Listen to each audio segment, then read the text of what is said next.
জিনিসের দাম আপনাদের বলছি, ক্ষমতা বলছি, জিনিস কেন নিত্য জিনিসের দাম কেন বাড়ানো হচ্ছে? আপনারা জিনিসপত্রের দাম কমান, নাহলে কিন্তু গুলিগুলো চলবে ভারতবর্ষে।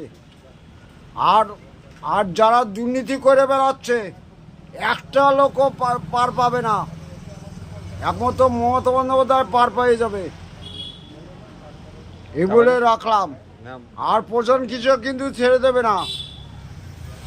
এবার কিন্তু এবার ঠিক করুন, কেন পশ্চিমবাংলায় খুনখামারি, কেন কর্মসংস্থান করা হচ্ছে না? বেকার ছেলেদের কেন কর্মসংস্থান করে দিন, নাহলে কিন্তু গুলিগুলো চলবে ভারতবর্ষে। হয়েছে নাম কি নামটা বলে দাও। ভারতীয় মজদুর সংগঠন কিন্তু ছাড়বে না। সবাই কি করবে? অ্যারেস্ট করবে তো সবাই। তাহলে কিন্তু গণান অ্যারেস্ট করতে বাধ্য হবে সিবিআই।